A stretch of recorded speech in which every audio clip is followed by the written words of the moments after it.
Hace 5000 años apareció la civilización minoica en la isla de Creta.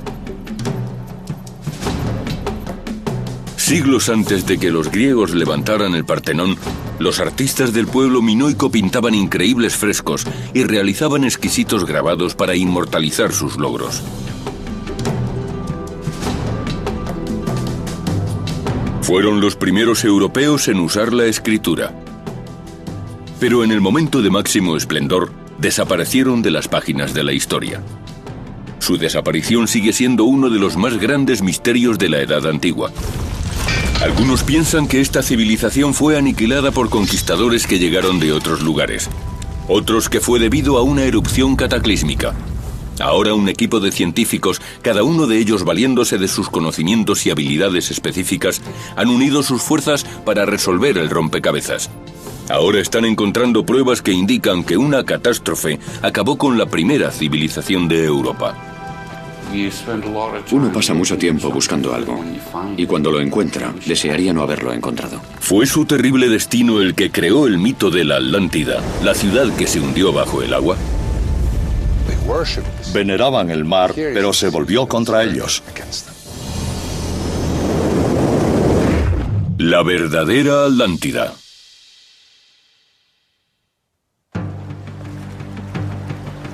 Hace más de 2000 años que Platón escribió sobre la Atlántida, una magnífica civilización que quedó hundida bajo el mar.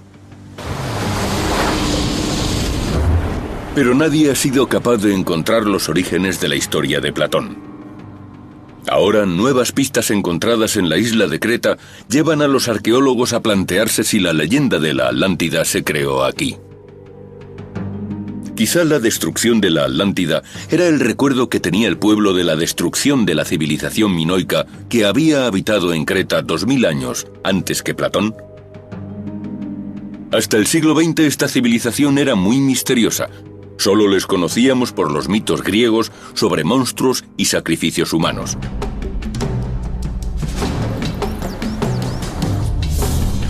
El arqueólogo Sandy McGillivray lleva 25 años estudiando al pueblo minoico de Creta.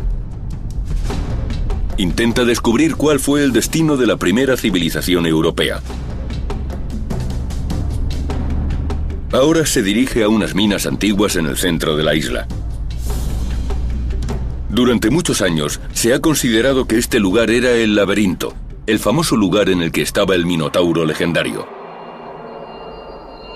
Los mitos griegos lo describen como una criatura mitad toro, mitad hombre. El rey Minos le encarceló en el enorme laberinto y se alimentaba de carne humana.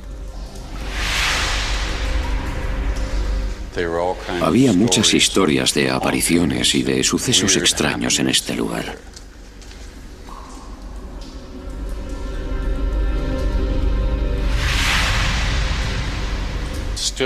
Sigue siendo un lugar asociado a la muerte y al mal.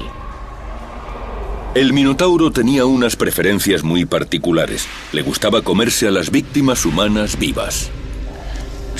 Para alimentarlo, Minos escogió a 7 doncellas y 7 jóvenes entre los atenienses. En cuanto uno se adentraba en el laberinto, nunca volvía a salir.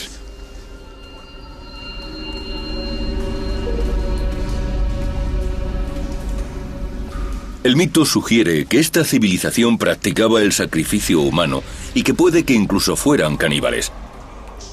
Pero ¿no se trataría únicamente de algún tipo de propaganda generada por el temor que tenían los griegos a tener que enfrentarse con individuos más poderosos?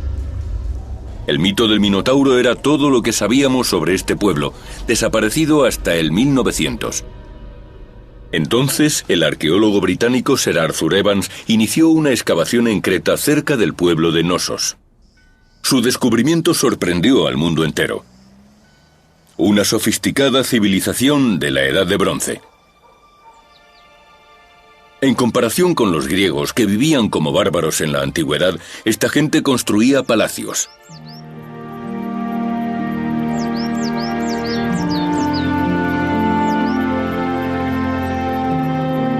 La prehistórica proyección de los planos de la capital del pueblo minoico era una obra maestra.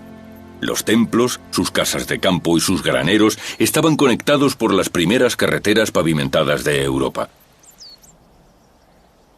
Posteriormente, los arqueólogos descubrieron asentamientos de esta civilización en toda la isla de Creta y más allá. Habían colonizado otras islas del Egeo y parte de Turquía. Su alfarería y otros de los objetos que transportaban los barcos se han encontrado desde España hasta Mesopotamia. Su imperio marítimo era tan amplio que competía con el de los antiguos egipcios. También eran artesanos muy habilidosos, capaces de fabricar delicados tesoros. El artista que talló este sello tuvo que usar una lupa, un objeto que parece que se usó en Europa por primera vez. Esta moldura solo mide 2 centímetros de alto, pero muestra el retrato de un poblado minoico completo.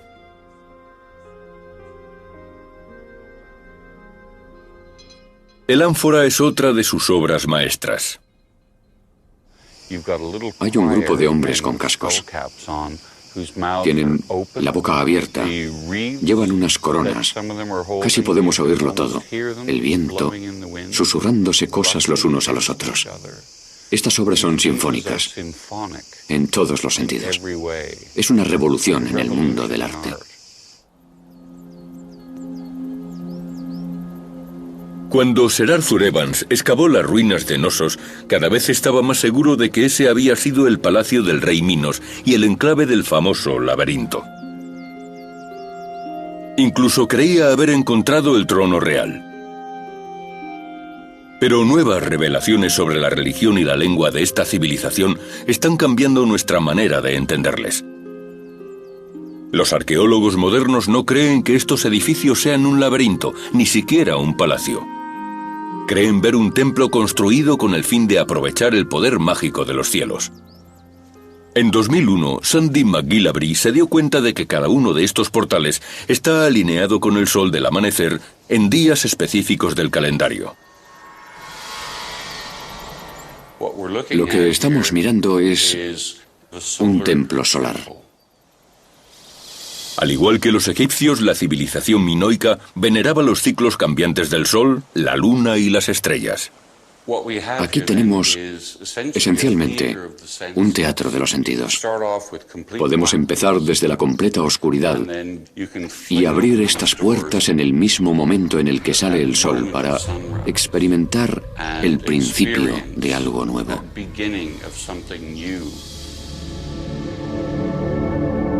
En invierno, el sol atraviesa en el solsticio de invierno e ilumina el trono. Pero el trono no servía para que se sentara un rey. McGillivray cree que aquí se sentaba una sacerdotisa que se dedicaba a alabar el renacimiento del sol, reforzando el vínculo de su pueblo con la naturaleza. Sea quien sea que se sentaba en este trono, quedaba completamente iluminado por el sol, el día en el que el sol renacía.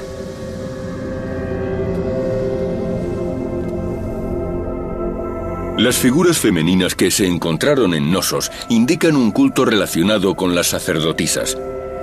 Esto reafirma la hipótesis de que se trataba de un templo. Estas revelaciones sobre la cultura y la religión de la civilización minoica quedaron confirmadas cuando descifraron un misterioso escrito conocido como el Lineal A. Sandy McGillivray piensa que es la clave para saber quiénes fueron en realidad.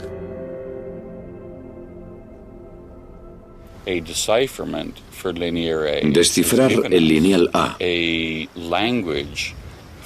nos ha brindado el conocimiento de la lengua de esta civilización que resultó ser muy parecida a la lengua antigua de Irán y que encontramos desde las tierras altas iraníes hasta India por un lado y hasta la Creta minoica por el otro. ¿Podría explicar este hecho por qué este pueblo era tan distinto de los griegos que le sucedieron?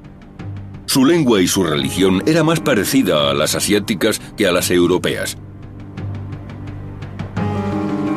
Pero a pesar de su poder y de sus notables logros hace 3.500 años, este pueblo desapareció.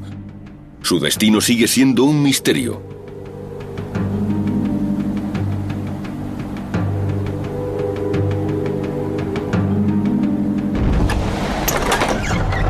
¿Fueron aniquilados por los invasores griegos, como describe Homero en sus poemas épicos sobre la guerra de Troya? ¿O simplemente fue una catástrofe natural, como la que supuestamente acabó con la Atlántida? La isla de Santorini, situada a unos 100 kilómetros al norte de Knossos, puede contener la clave que ayude a resolver el misterio. Estos salvajes paisajes y sus colinas escarpadas acogen a muchos turistas que no suelen darse cuenta de que se trata de un explosivo volcán. Tampoco lo sabía la colonia de minoicos que vivía en Santorini hace 3.500 años. El pueblo de Akrotiri se descubrió en 1967.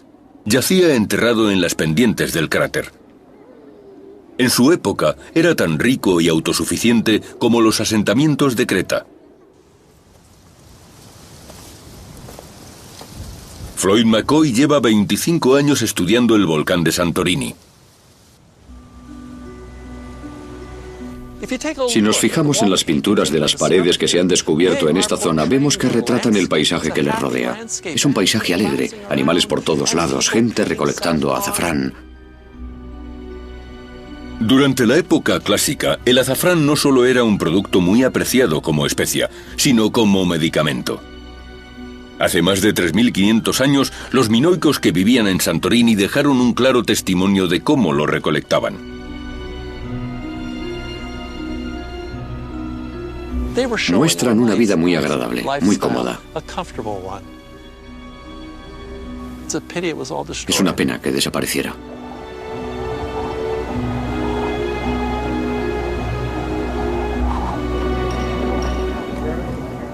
Los minoicos construyeron una hermosa ciudad en una de las islas más peligrosas de la Tierra.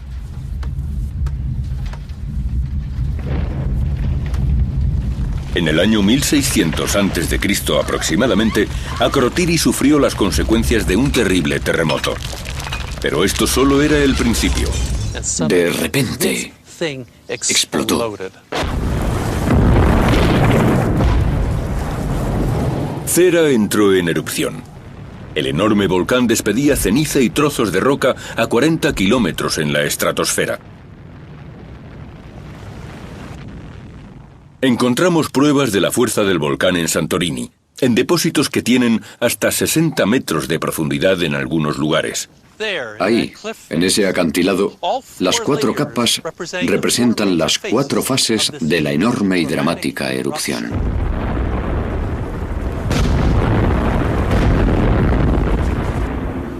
La primera capa que vemos es la de color marrón que queda abajo, una capa de un marrón granulado, espumita. La pumita es una piedra porosa y representa el magma que se ha congelado en ese lugar, una explosión congelada. Pero la capa que nos demuestra el poder real de la erupción es la que está situada encima de la pumita. Esta es la ceniza que queda después del paso del flujo piroclástico. El flujo piroclástico es un material hecho de gas caliente que sube y fluye lateralmente sobre el paisaje cercano. A veces lo hace a velocidad supersónica. Es un gas muy caliente. Estos gases salen debido a enormes explosiones que se producen en el centro del volcán, en la caldera. Pero, ¿qué es lo que provoca estas enormes explosiones? Cuando el magma salió por primera vez del Thera, dejó atrás un enorme espacio vacío. La superficie que estaba encima de este espacio vacío se derrumbó y creó una gran cavidad por la que se coló el mar. El magma y el agua no se mezclan porque producen una explosión. Todo el mar Egeo entraba en este orificio. Se mezclaba con el magma que seguía saliendo y la explosión fue tremenda, inmensa. Como resultado, tenemos los flujos piroclásticos. Pero la tercera capa demuestra de manera más clara la impresionante fuerza de esta erupción. Este depósito de ceniza de 10 metros fue provocado por un solo flujo piroclástico. Y encima de la tercera capa hay una cuarta. Empezó a llover. Hubo lluvias torrenciales. Y la ceniza suelta y la pumita empezaron a deslizarse hacia abajo lentamente. Es lo que llamamos flujos de restos. Y terminó. Pero la erupción del Cera fue lo suficientemente poderosa para acabar con el pueblo minoico de Creta. En los años 80, Floyd y sus ayudantes encontraron depósitos de ceniza en islas cercanas y en el fondo marino cerca de Creta. Calculamos la cantidad y el volumen de material. Es la manera de averiguar cuán explosiva fue la erupción. Y el resultado fue algo parecido al Krakatoa. ¡Wow!, dijimos. Cuando el Krakatoa, la isla volcánica situada entre Java y Sumatra, entró en erupción en 1883, la explosión se oyó hasta 3.000 kilómetros de distancia y la catástrofe se saldó con 36.000 muertos. Entonces empezaron a reunir más datos sobre la erupción del Cera, y no solo del Mediterráneo, sino de un lugar tan lejano como el Mar Negro. Un experto en simulaciones por ordenador y gran entusiasta de los volcanes, el Dr. Stuart Dunn, decidió delinear los resultados. Realizamos una base de datos con todas las cifras correspondientes al grosor de la ceniza de los distintos lugares, teniendo en cuenta el grosor en centímetros.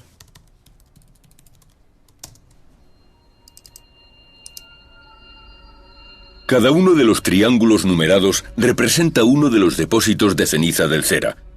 La situación y el grosor de estos residuos le permitió calcular los millones de toneladas de ceniza que quedaron repartidas por la región. Llegamos a la conclusión de que la erupción había sido mucho mayor de lo que creíamos en un principio. Estábamos todos equivocados.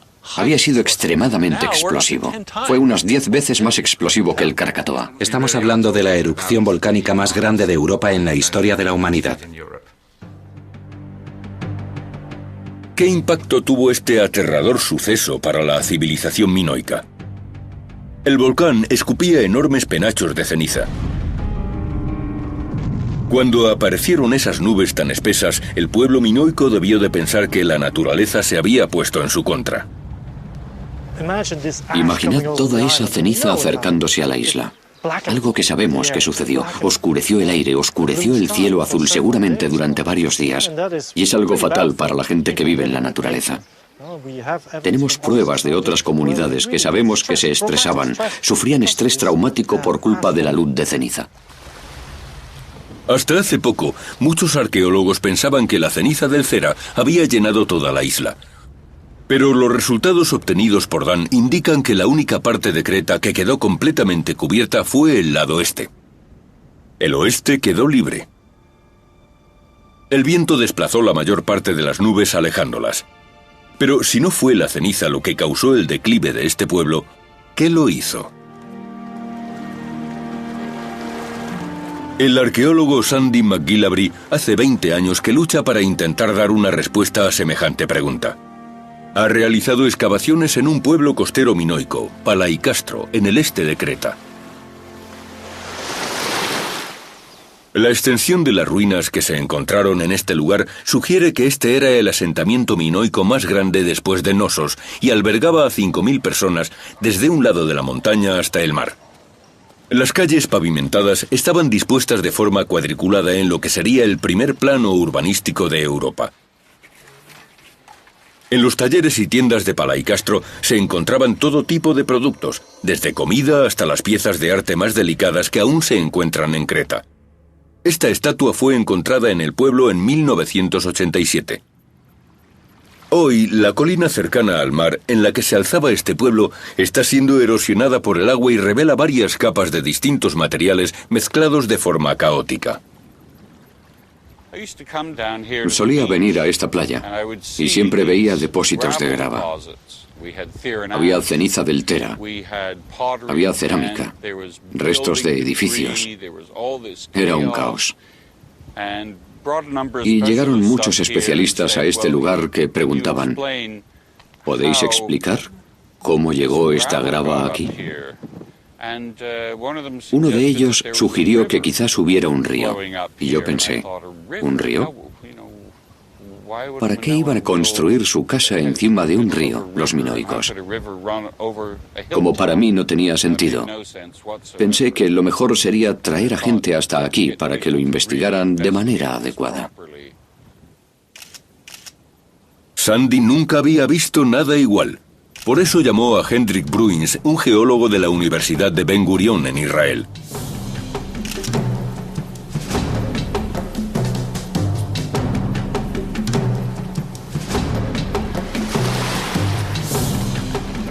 Hendrik está especializado en la datación y la identificación de capas poco comunes como esta.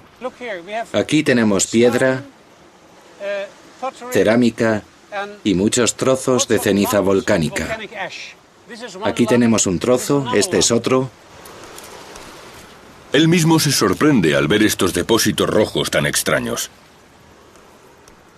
Desde el punto de vista de los sedimentos, es imposible que aparezca, por ejemplo, por un terremoto o por una estratificación geológica natural. ¿Qué generó este depósito tan caótico? Hendrik obtiene muestras para poder comprobar si contienen pruebas microscópicas que aclaren cómo se formó este estrato.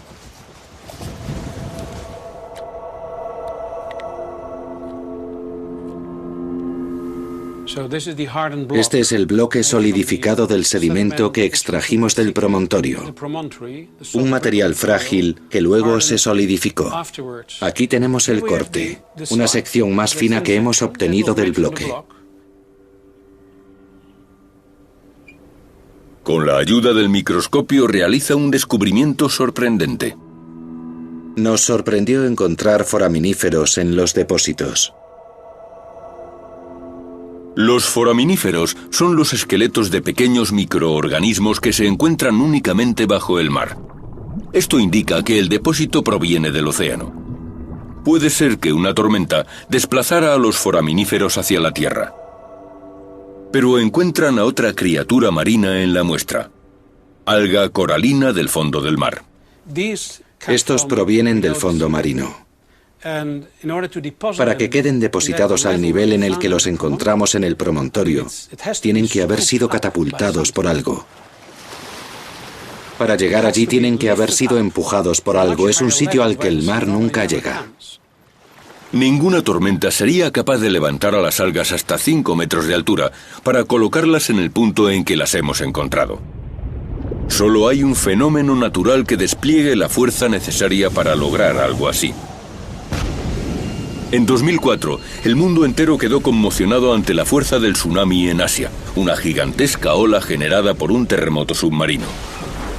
Murieron 230.000 personas y se destrozaron costas enteras.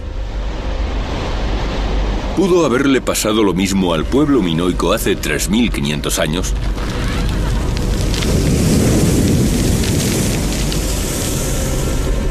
¿El depósito de la playa de Palaicastro podía ser la terrible huella de otro tsunami?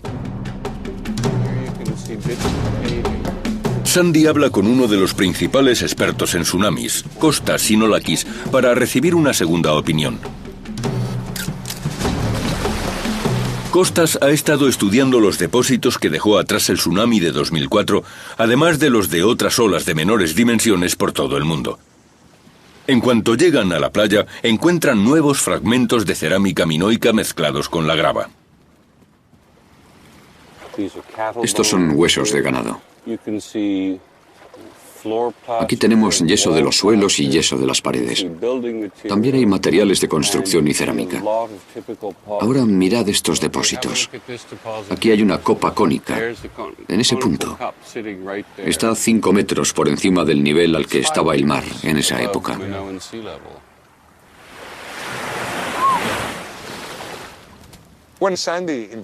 Cuando Sandy me propuso venir hasta aquí para echarle un vistazo a las muestras, me mostré muy escéptico. Pero de todos modos, tenía muchas ganas de comprobar qué era lo que tenía. Sandy, si todo esto es un depósito de la civilización minoica, es enorme. Está a un nivel que ni siquiera nos hemos planteado.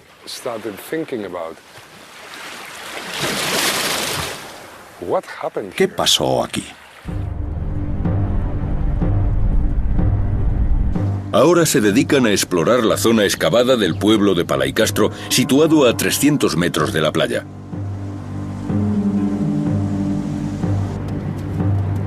Aquí encuentran más pruebas de que sucedió algo fuera de lo normal. Los edificios muestran daños poco comunes. Hemos visto que faltaban paredes enteras. Encontramos... ¿Paredes enteras? Sí, como por ejemplo, el muro minoico más reciente que ves ahí desapareció. La mitad de ese edificio desapareció. Esto es lo que vemos en los tsunamis modernos y lo llamamos blowout, explosión, reventón. Llega el mar y el tsunami revienta las paredes. Si el edificio es resistente puede que queden levantadas las paredes laterales, pero las paredes que están enfrente del mar se derrumban. De repente, empezamos a entender la procedencia de todos esos depósitos, porque teníamos todos esos edificios derrumbados, porque faltaban las partes frontales. Otros habían quedado arrancados desde la base. ¿Qué tipo de ola podía cruzar 300 metros de tierra antes de demoler un pueblo?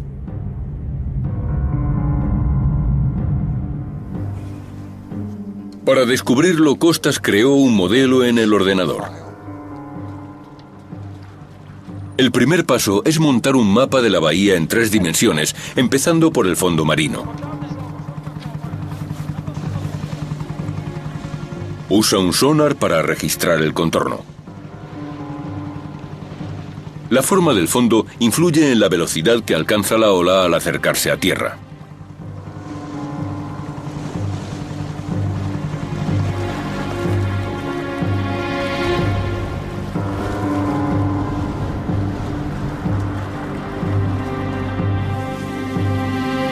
Costas también quiere encontrar más detalles que informen sobre el progreso de la ola en tierra. Al día siguiente empiezan a buscar rastros de la invasión marina de la Tierra. La primera parada la realizan en una carretera situada a 1 kilómetro de la orilla. Es una concha. Es rarísimo. Es increíble. Está todo a la vista y ahí hay más. A mí esto me recuerda al borde de una copa hemisférica, del periodo de la erupción del Tera. La carretera no está solamente a 1 kilómetro de la orilla. Además, queda muy por encima del nivel del mar. Parece que estamos a 31 o 36 metros por encima del mar. No me lo puedo creer, Estamos cerca. El secreto está aquí. Estamos cerca. ¿Pero pudo haber llegado tan lejos el tsunami? Anaya Sarpaki, especialista en ciencias medioambientales, ha estado recogiendo muestras del suelo de las antiguas excavaciones de Palaicastro durante 20 años. ¿Contendrán el secreto que esconden estos organismos marinos?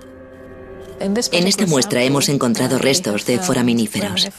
Vaya, ¿este es el aspecto que tienen? Esta es la prueba que estaban buscando para confirmar que un tsunami anegó el pueblo de Palaicastro. El descubrimiento de Anaya es muy emocionante. Los foraminíferos, las paredes y el estrato que contiene los restos. No hay otra opción alternativa para explicar todos estos descubrimientos. El tsunami fue gigantesco, mucho más grande de lo que pensábamos. Llegó hasta aquí, destruyó el pueblo y cubrió el plano que tengo detrás de mí casi por completo.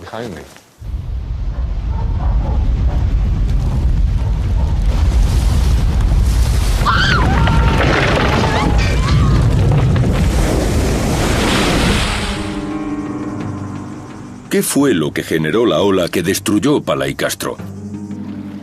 ¿Fue un terremoto submarino o la erupción del Cera?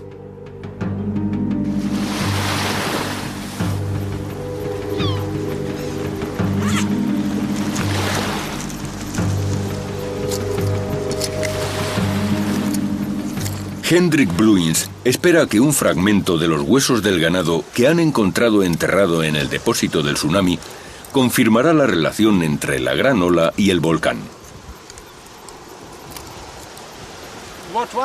Lo que intentaré comprobar, si es posible, es si el hueso nos da una fecha con el carbono similar a la fecha de la erupción en Santorini, porque de ese modo obtendríamos una evidencia clara de que se trata del mismo momento. Si la fecha de la prueba del carbono que sacamos de los huesos coincidiera con la fecha del carbono obtenida de la erupción de Santorini, sería una prueba científica muy importante. Aquí tenemos una pieza. ¿Pudo la erupción más grande de la historia de la humanidad haber generado un tsunami capaz de destruir no solo un pueblo, sino una civilización entera? Aquí está. ¿Puede esconder este hueso la explicación al secreto de la Atlántida, la gran ciudad que desapareció bajo las olas? El equipo sigue recorriendo la isla en busca de más pistas sobre el tsunami. Recorren la costa norte, la zona azotada por el posible tsunami generado por el Cera. Pero siglos de erosión provocada por el mar y por el viento han borrado parte de las pistas que encontramos en el terreno. A 50 kilómetros al oeste, en la costa de Palaicastro, está Malia. Estas ruinas fueron el tercer palacio minoico más importante de la isla de Creta. Los pueblos costeros, como Malia, no tenían murallas protectoras. La defensa del pueblo minoico se basaba en controlar el mar, ya que eran la fuerza naval más poderosa de la antigüedad. Cerca de las ruinas, el equipo encuentra el mismo estrato formado por cerámica y restos de edificios que encontraron en Palaicastro.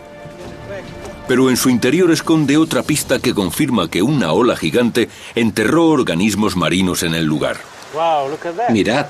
Estupendo. Sí, fantástico, muy bien. Esto refuerza nuestra hipótesis de que se trata del depósito de un tsunami. Esto significa, por lo menos para mí, que añadimos mucha credibilidad a los depósitos que encontramos en Palaicastro, en el promontorio. Para nosotros es mucho más útil tener dos depósitos separados por 32 kilómetros de distancia o 48 kilómetros de distancia entre ellos que tener dos depósitos pegados el uno con el otro, porque así tenemos una mejor limitación geográfica que nos ayuda a identificar cuán grande era la ola y el peso del muro de agua que se abalanzó sobre Creta.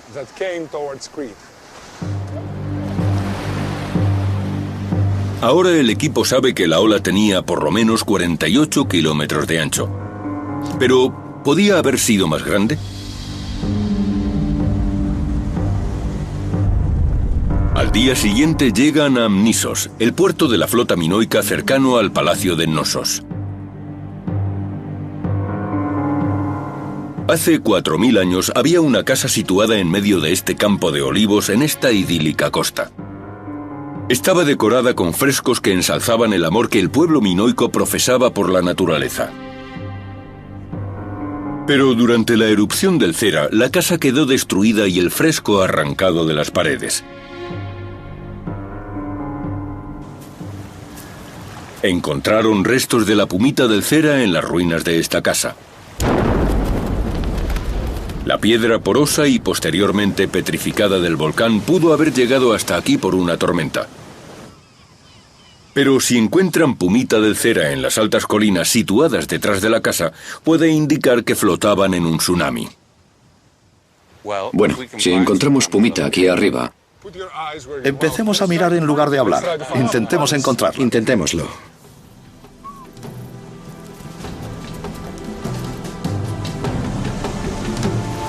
Están rastreando una zona de 20 metros por encima del nivel del mar.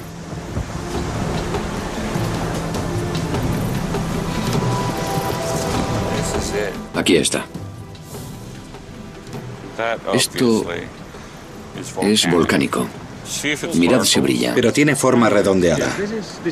Sí, es pumita, definitivamente, no hay duda. ¿Os dais cuenta de lo que significa si lo trasladamos a la altura del tsunami?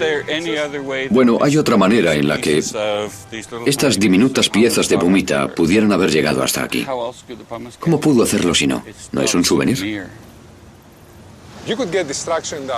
Podría haber quedado destruida por una ola de unos 3 metros. Nadie sabe cuán resistente era la casa, pero encontrar pumita en este lugar es increíble, es enorme.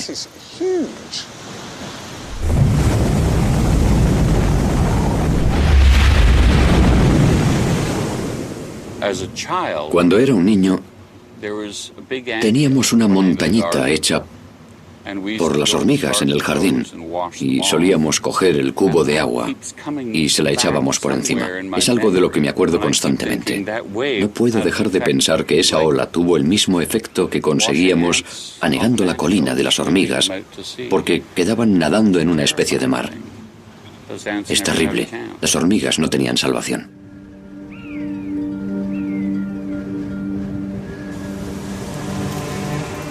Con todas las pruebas acumuladas que sugieren que el tsunami tuvo las dimensiones de una isla, Hendrik quiere establecer la causa de esta inmensa ola asesina.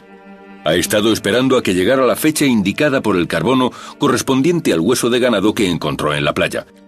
¿Confirmará la teoría del equipo que el volcán generó el tsunami?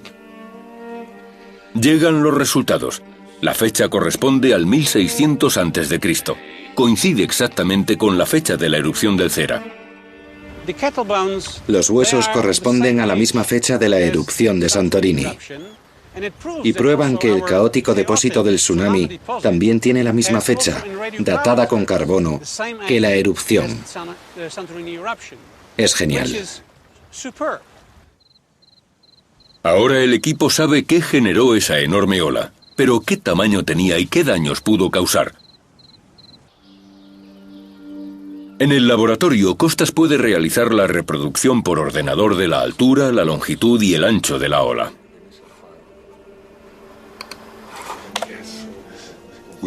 Hemos creado al monstruo. Las líneas roja y verde nos muestran los puntos más poderosos del tsunami. Las dimensiones de la ola, para que podáis compararlo, son equivalentes a las de la ola del tsunami de Sri Lanka y Tailandia. Y ya sabéis cuánta gente murió en Tailandia y en Sri Lanka. En Tailandia medía unos 20 metros, tiene el mismo tamaño que aquí. 20 metros. Pero lo más espeluznante no son las dimensiones del tsunami, sino que hubo varios. Va en grupo. Al derrumbarse la caldera provocó que varias paredes de agua emergieran del Egeo, como una piedra que tiramos a un lago.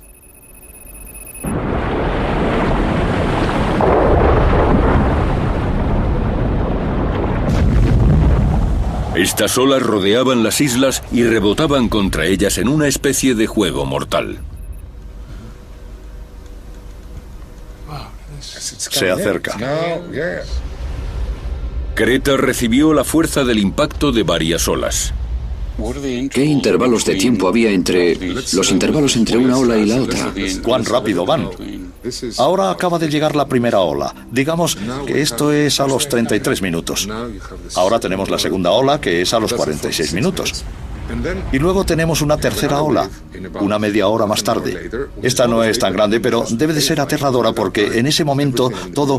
Quiero decir que la gente ya ha salido corriendo. Quizás algunas personas han regresado para ayudar a los heridos y para intentar encontrar a miembros de su familia. Entonces llega otra ola y termina con el trabajo. Es aterrador. Sí. Es terrible. Mi reacción al ver el modelo fue parecida a si hubiera visto una reproducción de los atentados del 11 de septiembre.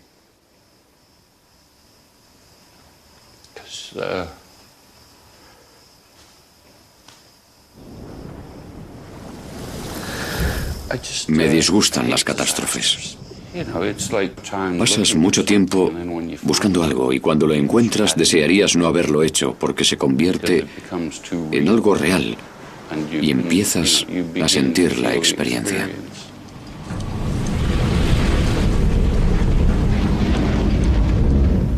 Son vidas. Es gente arrastrada por el mar, golpeada contra las paredes. Son barcos que llegan a la orilla de repente. Es en un instante, todo pasa en un segundo, en tu cabeza.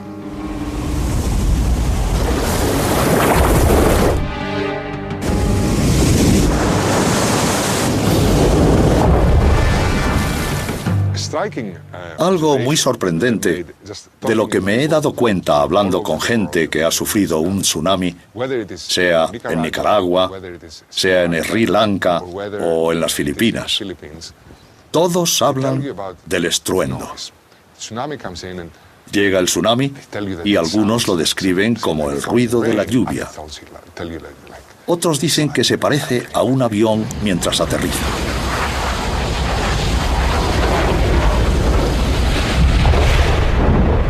Estas impresiones son las que siempre oyes una y otra vez, estés donde estés. Sientes que ha llegado el fin del mundo. En cuanto el tsunami llega a tierra, se mueve a una velocidad de entre 16 y 32 kilómetros por hora. Es parecido a encontrarse atrapado en una corriente de aire de 32.180 kilómetros por hora. Nada puede detenerlo.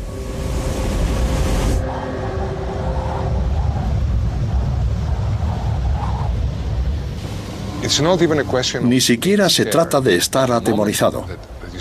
En el momento en el que ven el tsunami, la mayor parte de la gente se queda petrificada.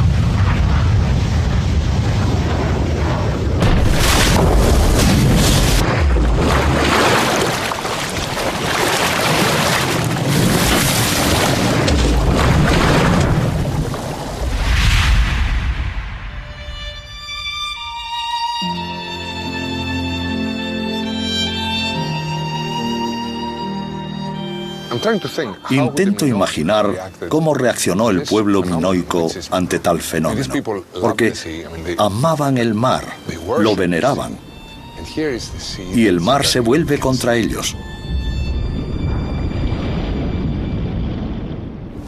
En cuanto llegan a la colina y miran hacia atrás y ven la destrucción que ha provocado, no pueden volver a vivir en el mismo lugar porque posiblemente esté maldito.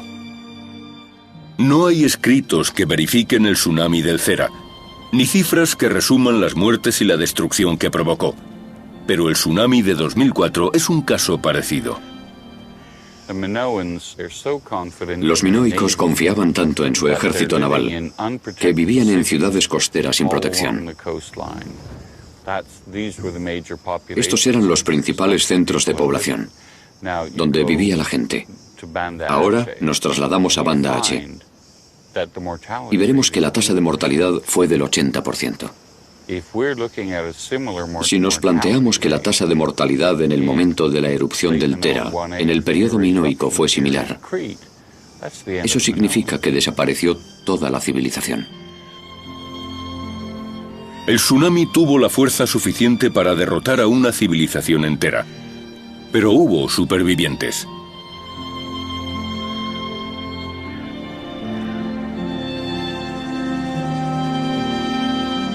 Knossos, la capital de la civilización, se encontraba en el interior y no fue destruida.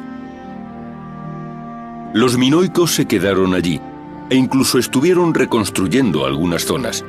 Y aunque nunca recuperarían su enorme poder y su influencia, siguieron realizando exquisitos trabajos artísticos.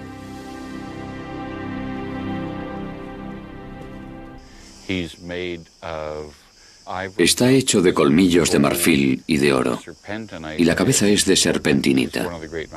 Es una de las obras maestras de este periodo. Podemos llegar a apreciar las cutículas y las venas, que también están talladas. El escultor quería darle vida. Pero la estatua también tiene las cicatrices de una isla revuelta.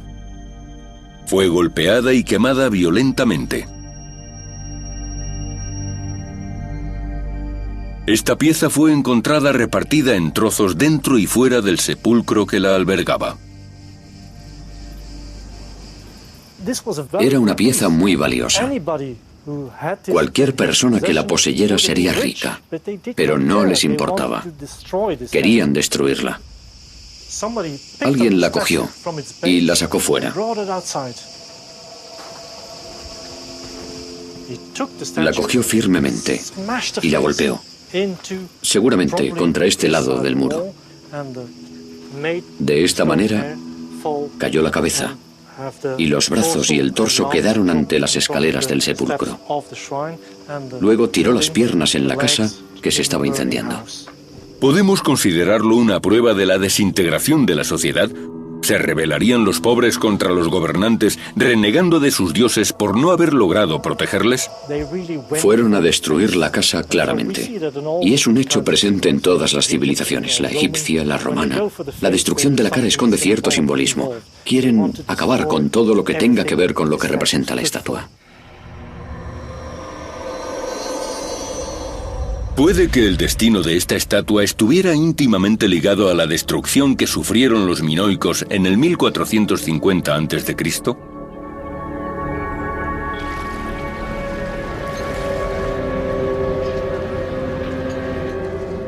En Chania, en el oeste de Creta, una excavación situada en el centro de la ciudad moderna ha descubierto que hubo un incendio premeditado. Estas piedras se encuentran en semejantes condiciones debido a un fuego muy grande. Es un patrón que se repite en otras excavaciones de la isla. ¿Pudo tratarse de una revolución en el corazón de la sociedad minoica o puede ser la prueba de que hubo una conquista por parte de extranjeros? La arqueóloga María Blazaki cree tener la respuesta. Ha descubierto un cementerio muy poco corriente en Chania. Data del mismo periodo de la destrucción de la civilización minoica. Son tumbas de guerreros. Están enterrados individualmente, algo que se opone de manera radical a las costumbres minoicas.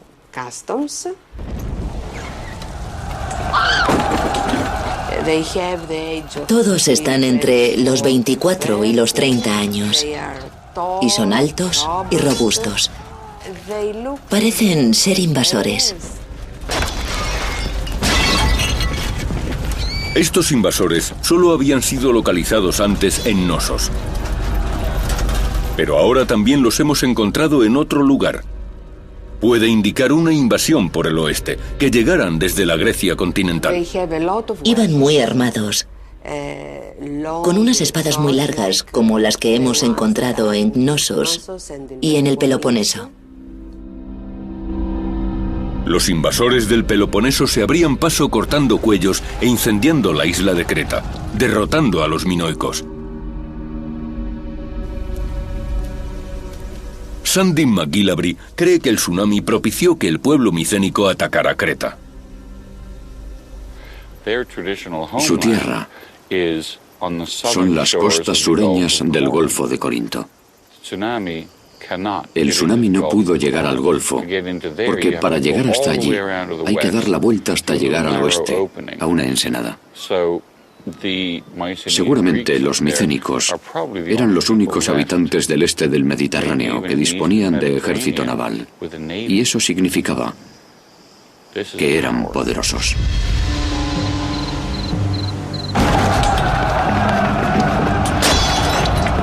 ¿Se encontrarían estos invasores griegos con un lado oscuro de la cultura minoica?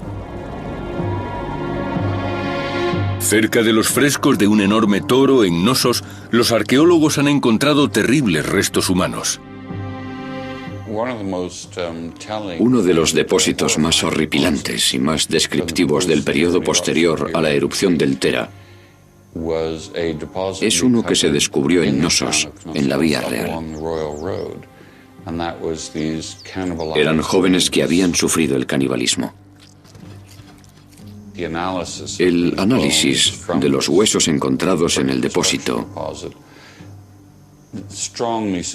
indica que seguramente les arrancaron la piel para comerse la carne. Este aspecto caníbal del pueblo minoico seguramente sería lo primero de lo que se percataron los griegos al llegar a Creta. Miedo y aversión en Knossos. ¿Fue este hecho el que originó el mito del Minotauro? ¿Creían los griegos que las víctimas eran trasladadas hasta el laberinto para ser sacrificadas ante el dios toro de los minoicos?